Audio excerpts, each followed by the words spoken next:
Hey guys, video देखने से पहले तो हम लोगों से एक छोटी सी रिक्वेस्ट है। अगर तुम लोगों ने अभी तक मेरे गेमिंग चैनल को सब्सक्राइब नहीं करा है तो उसे सब्सक्राइब कर देना और साथ में इस चैनल को भी सब्सक्राइब कर दो, क्योंकि काफी सारे लोग जो वीडियो देखते हैं वो सब्सक्राइब ही नहीं करते हैं। तो सब्सक्राइब करके जाना यार। तो चलो अब इस वीडियो को एंजॉय करो। फेलियर फ्रेम के एपिसोड 7 की शुरुआत में हम लोग उसी अबैंडन रूइंस के सामने कुछ सोल्जर्स को देखते हैं, जिन्हें वहाँ पर एक पेंडेंट मिलता है, जो देखकर दूसरा सोल्जर कहता है कि हमें इस बात को एलियन को रिपोर्ट करना चाहिए। जिस पर दूसरा गार्ड कहता है कि ऐसा कुछ भी करने की जरूरत नहीं है, क्योंकि यहाँ पर कुछ अजीब हुआ ही नहीं है और आज तक मुझे नहीं लगता कि कोई अबैंडन रूइंस से सर्वाइव कर पाया होगा, क्योंकि यहाँ से सर्वाइव करने के चांस 0 होते हैं। और अब अगले सीन में हम लोग मेमोरी को देखते हैं, जो कि टाउन में जा रहा होता है और अब उसी दुकान पर एक मास्क मिलता है। उस दुकान पे जैसे वो उस मास्क को लेता है, वो दुकानदार उसे बताने लगता है कि क्या तुम फ्लाइंग किंग में इंटरेस्टेड हो। मेमोरिया पूछने लगता है कि फ्लाई किंग कौन है। तभी दुकानदार उसे बताता है कि वो एक डिमोनिक रेस का किंग हुआ करता था। वो डीमंस के आइलैंड पर राज करता था और उसने सारे इन्वेडर से लड़ाई करी, पर उसे वहाँ से निकाल दिया गया, क्योंकि कहा जाता था कि सारी बुराइयां उसी की वजह से होती है।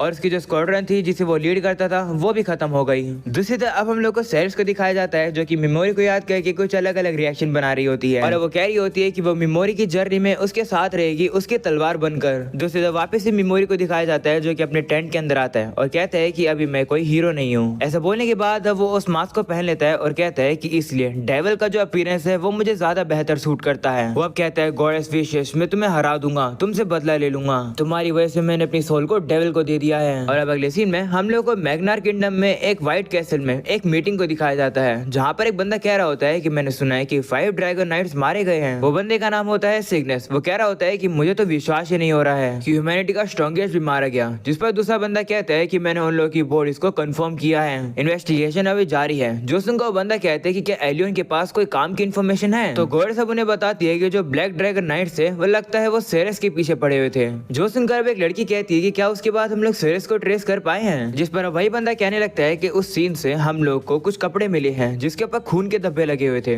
और देख कर लगता है कि वह कपड़े सेरेस के ही हैं। और वहाँ पर इतने सारे खून को देखकर लगता है कि सेरेस काफी ज्यादा इंजर्ड है। जोसन का वो लड़की कहती है कि तो फिर हम लोग ऐसा ही मान सकते हैं कि सेरेस मर चुकी है। तब वही बंदा कहने लगता है कि एक बार ने की अगर हम लोग बात कर ही रहे हैं तो मैंने सुना है कि कल रात में होली किंग और टेरा भी मारा गया। मरने से पहले उसने अपना दिमाग खो दिया था। इसके बाद अब गॉडेस कहने लगती है कि हम लोगों ने सोचा था कि जो ब्लैक ड्रैगन नाइट्स होंगे वो डीमन एम्पायर से लड़ने में हमारी मदद करेंगे, पर अब क्योंकि वो मर चुके हैं हमारा सीधा फोकस जो उन्हीं हीरोज पर रहेगा जो कि दूसरी दुनिया से आए हैं और अब उन्हें ही डीमन से लड़ना होगा।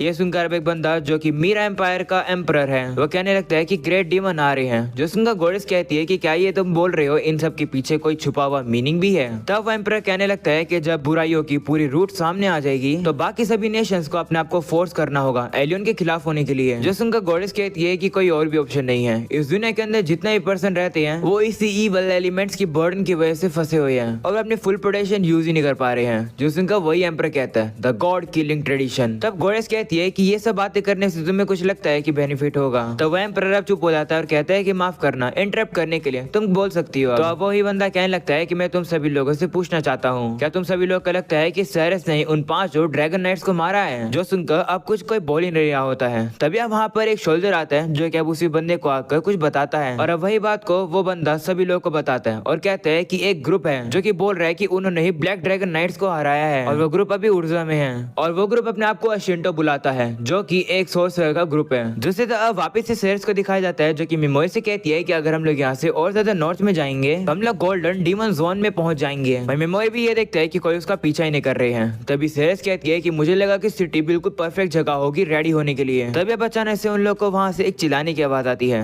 जो सुनकर मेमोरी कहते हैं कि ये क्या है। तो सेरेस बताती है कि आवाज ब्लड कोलिजियम से आ रही है। एक अरीना होता है जहाँ पर स्लेव और मर्चेनरीज एक दूसरे को मारते हैं। यहाँ पर जो फाइटर्स होते हैं उन्हें ब्लड फाइटर्स कहा जाता है और अगर वो लोग फाइट को जीत जाते हैं तो उन लोग को रिवॉर्ड भी मिलता है। यहाँ पर जो गवर्न करता है वो ड्यूक ऑफ फुर्जा है और मर्चेनरी गिल्ड है। अभी तो बस ये एक पॉपुलर जगह बन के रह रही है, पर पहले के समय पर एक ऐसी जगह हुआ करती थी जहाँ पर मर्चेनरी ग्रुप अपने वॉरियर्स को सिलेक्ट करते थे। अगले में वो लोग अब एक इनके अंदर आते हैं जहाँ पर सेरेस मेमोरी से कहती है कि हम लोग को पैसे बचाने चाहिए, इसलिए हम लोग एक ही रूम बुक कर लेते हैं। तो मेमोरी कहते हैं ठीक है, पर तुम भूल तो नहीं रही हो ना कि मैं एक लड़का हूँ। जो सुनकर सेरेस शर्मा जाती है और कहती है कि मुझे तो कोई दिक्कत नहीं है। तो मेमोरी भी कहते हैं ठीक है। इसके बाद अब वो लोग एक टेबन के अंदर आ जाते हैं खाना खाने के लिए, जहाँ मेमोरी देखता है कि यहाँ पर तो काफी सारे कस्टमर्स आए हुए हैं। वहाँ पर लोग ब्लैक ड्रैगन नाइट्स के बारे में बात कर रहे होते हैं और ये बात कर रहे होते हैं कि शायद से सेरेस ने उन 5 ड्रैगन नाइट्स को मारा है। तो कोई उस बंदे को बता रहा होता है कि नहीं, सेरेस मर चुकी है। ये सारी बातें सुनकर तो सेरेस भी काफी हैरान हो रही होती है। इसके बाद अब लोग कहने लगते हैं कि उन ड्रैगन नाइट्स को अशिंटो ने मारा है। ये बात सुनकर तो मेमोरी भी शौक हो जाता है कि आखिर ये अशिंटो क्या है। तब लोग कह रहे होते हैं कि अशिंटो एक सोर्सर का ग्रुप है और वो इसलिए भी फेमस हो रहे हैं क्योंकि वो लोग कह रहे हैं कि वो लोग नाइट्स को अपनी सोर्सर से ही मार पा रहे हैं। सुनकर सेरेस भी मेमोरी से कहती है कि अशिंटो की बातें हर दिन पूरी सिटी में चलती रहती है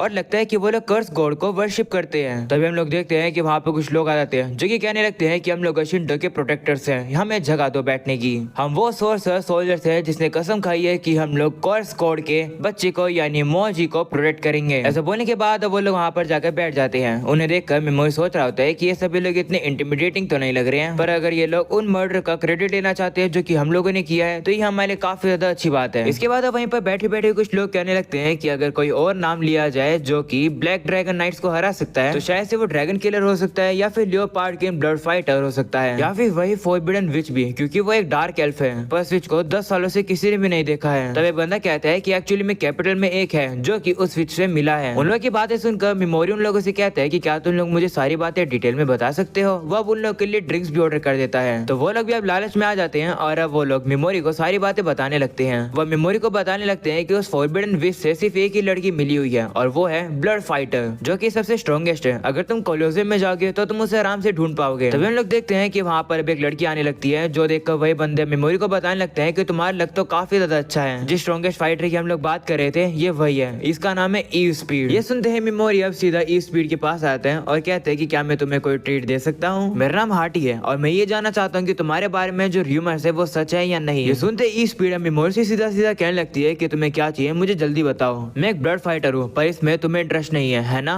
तो मेमोरी कहता है कि तुम तो काफी कमाल की हो, तुम्हें पता चल गया। मैं सीधा सीधा पूछता हूँ क्या तुम्हें पता है फॉरबिडन विच कहाँ पर है। तो ईव कहती है कि इसका मतलब तुम उन्हीं लोगों में से हो जो कि र्यूमर्स पर विश्वास करते हैं। ये बात सच है कि मैं उस जगह पर गई थी जो कि गोल्डन डीमन जोन है जहाँ पर वो विच थी, पर मैं कभी भी उस विच से मिली नहीं। जो सुनकर मेमोरी कहते हैं कि क्या इसका मतलब तुम्हें नहीं पता है कि वो कहाँ पर है। तो वो कहती है हाँ। वही हम लोग देखते हैं कि सारी बातों को सेरेस भी सुन रही थी।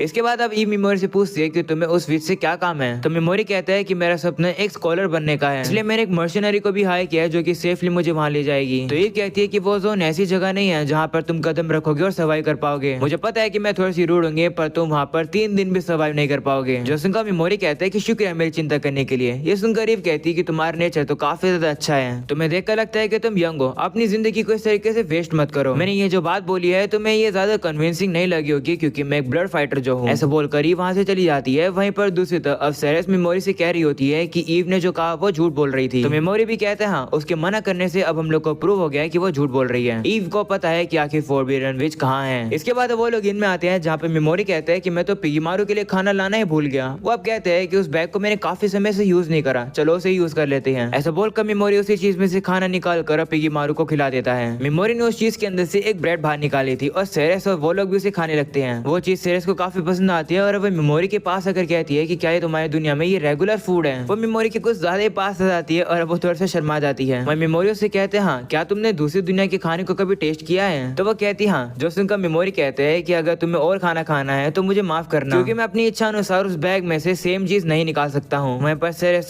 पैकेट के ऊपर जापानीज वर्ड को पढ़ने लगती है और कहती है कि ये लेटर्स तो कितने ज्यादा ब्यूटीफुल हैं। इसके बाद वो लोग मेन टॉपिक पर बात करने लगते हैं। वो लोग बात करते हैं कि आखिर वो फॉरबिडन विच कहाँ पर होगी। मेमोरी कह रहा होता है कि काश मैं एक ऐसा तरीका ढूंढ पाता जिससे कि उस ब्लड फाइटर से ज्यादा बात करी जा सके। आखिर ऐसी क्या चीज है जो कि ब्लड फाइटर अपनी जिंदगी से ज्यादा प्रायोरिटाइज करते हैं। तो सेरेस कहती है कि वो चीज पैसे हैं, क्योंकि अगर उसके पास पैसे होंगे तो वो अपने ओनर से ही खुद को खरीद सकती है, पर उसे उसके लिए काफी सारे पैसे लगेंगे। अगले सीन में अब हम लोग को उसी फाइटर को दिखाया जाता है जो कि एक छोटी लड़की के पास आती है। वो उस लड़की से कह रही होती है कि बस थोड़ी देर के लिए सहन करो, मैं तुम्हें जल्द ही यहाँ से ले जाऊंगी। जो सुनकर वो लड़की भी अब खुश हो जाती है। अगले सीन में वापस से सेरेस को दिखाया जाता है जो कि अपनी उसी टेक्निक का यूज करके ट्रेनिंग कर रही होती है। उसकी ट्रेनिंग को देखकर मेमोरी भी समझ जाता है कि आखिर सिवेट इतना ज्यादा इंटरेस्टेड क्यों था सेरेस से लड़ने के लिए। मैं मेमोरी अब उसे कहने लगता है कि वो भी थोड़ा बहुत ट्रेनिंग करना चाहता है। तो सेरेस भी मान जाती है और अब उसे कहती है कि सबसे पहले तुम्हें ऐसे ब्लॉक करने की टेक्निक को सीखना होगा। तभी अचानक से वो अब रुक जाती है। जो देखकर मेमोरी अब उसे कहता है कि क्या हुआ। तो वो कहती है कि मुझे बस वो समय याद आ गया जब मैं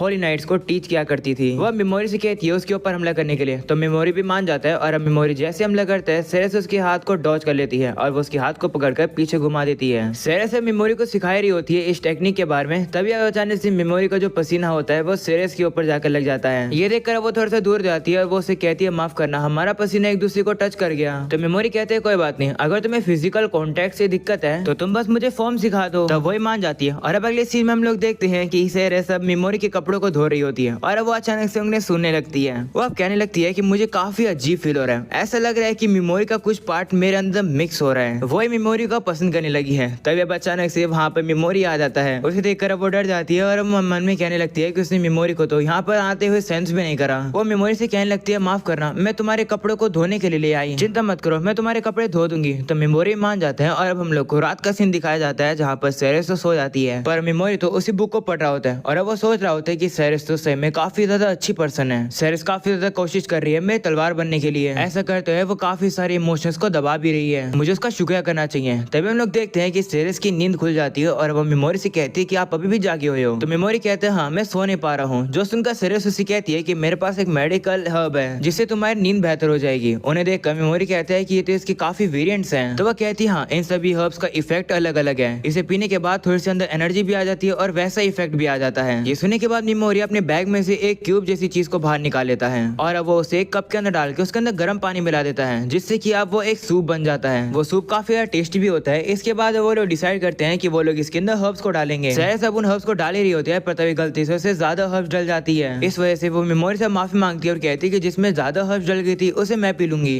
इसके बाद वो लोग उस ड्रिंक को पीते हैं पर अब सेरेस नोटिस करती है कि उसके ऊपर तो ज्यादा इफेक्ट हो ही नहीं रहा है। जो देखकर वो समझ जाती है कि गलती से गलत वाली हर्ब्स मेमोरी के पास चली गई है। मेमोरी भी थोड़ा सा ठरकी बनने लगता है। जो देखकर सेरेस अब उसे माफी मांगती है तो मेमोरी कहते हैं कोई बात नहीं, अब मुझे और समय मिल जाएगा, मैं रात में और बुक पढ़ पाऊंगा। वहीं पर मेमोरी कहने लगता है कि ये तो बहुत ही बुरा है, मुझे लगता है कि मैं अपने आप को शांत कर पाऊंगा। तभी सेरेस अब उसे पूछने लगती है कि क्या मैं आपके लिए कुछ कर सकती हूँ। तो मेमोरी भी अब थोड़ा सा ठरकी होता है पर वो अपने ठरकीपने को इग्नोर करता हुआ उसे कहता है कि नहीं सो जाओ तुम, हमें कुछ इन्फॉर्मेशन भी गैदर करनी है कल। ये सुनकर अब सेरेस काफी हैरान होती है और अब उसे कहती है कि तुम अपने ठरकीपने के सामने इतने स्ट्रॉन्ग कैसे हो। जिस पर मेमोरी कहता है कि शायद से मैं भी अपने स्ट्रॉन्ग स्टेट पर हूँ क्योंकि इस समय पर मेरा बदला ही मेरी सबसे बड़ी प्रायोरिटी है, जिसकी वजह से मैं अपनी दूसरी फीलिंग्स को इग्नोर कर देता हूँ। ये कर्ज की तरह है पर शायद से जब मैं अपना रिवेंज पूरा ले लूंगा मैं बाकी अपने इमोशंस को फील कर पाऊंगा। तब तक के लिए मुझे इन कर्ज से कोई भी दिक्कत नहीं है। सुनकर सेरेस उसके पास आ जाती है और वो कहती है कि मैं मेक श्योर करूंगी कि एक दिन आपके ऊपर से कर्ज हट जाए। जो सुनकर मेमोरी अब उसका शुक्रिया करता है। वहीं पर सेरेस भी कहती है हाँ मास्टर। इसके बाद अब हम लोग को सुबह का सीन दिखाया जाता है जहाँ पर सेरेस सब इन्फॉर्मेशन इकट्ठी करके आ जाती है। वह मेमोरी को बता रही होती है कि ईव एक काफी फेमस ब्लड फाइटर है। वो पहले एक स्लेव हुआ करती थी पर उसे एक स्लेव मार्केट में अरीना में बेच दिया गया और क्योंकि वो एक लेपर्ड किंग थी तो सभी लोग काफी एक्साइटेड थे उसकी फाइट के लिए। वो लगातार ही अपनी फाइट को जीतती रही 3 साल तक, आज तक उसे कोई नहीं हरा पाया है। तो मेमोरी कहता है कि क्या तुमने सुना है कि कल ईव का फाइनल मैच है, क्या इसका ये मतलब है कि उसने ऑलरेडी इतने पैसे कमा लिए हैं कि वो अपनी खुद की फ्रीडम को बाय कर सके। अगर ऐसा है तो उसके साथ पैसों से नेगोशिएशन करना हमारे लिए काफी मुश्किल हो जाएगा। तो अब सेरेस मेमोरी को बताती है कि अपेरेंटली जो ईव है उसने 2 साल पहले ही अपने लिए इतने पैसे इकट्ठे कर लिए थे कि उसने अपनी फ्रीडम को कमा लिया। तो उसका मेमोरी कहता है कि तो फिर वो किस लिए लड़ रही है। तो सेरेस अब उसे एक पर्ची देती है और कहती है कि यहाँ पर थोड़ा एक ट्विस्ट है। वो एक बच्ची को फ्रीडम दिलवाना चाहती है इसलिए वो पैसे इकट्ठा कर रही है। और वैसे कहा जाता है कि ज्यादातर पावरफुल ब्लड फाइटर पास्ट में अपने फाइनल मैचेस में ही मारे गए हैं। तो मेमोरी कहते हैं हाँ ये मैंने सुना है कि क्योंकि वो उनका फाइनल मैच होता है उनका जो अपोनेंट होता है वो भी काफी पावरफुल होता है। तो सेरेस कहती है कि इतना ही नहीं, मैंने सुना है कि जो ड्यूक इस ब्लड क्लोजियम को चलाता है वो इसलिए काम कर रहा है जिससे कि ब्लड फाइटर्स का डिसएडवांटेज रहे, वो खुद उन्हें हरवाना चाहता है। ये सुनकर मेमोरी अब खुश आता है और कहता है कि लगता है हम लोग को एक क्लू मिल गया है। और अब यहीं पर जाता है ये एपिसोड खत्म। पसंद आया हो तो लाइक कर देना, चैनल पर नए हो तो सब्सक्राइब कर देना। एंड हाँ मेरे जो गेमिंग चैनल है उसका लिंक डिस्क्रिप्शन एंड कमेंट में मिल जाएगा तो उसे भी सब्सक्राइब कर देना। आज के लिए इतना ही, मिलते हैं अगले एपिसोड में, तब तक के लिए बाय बाय।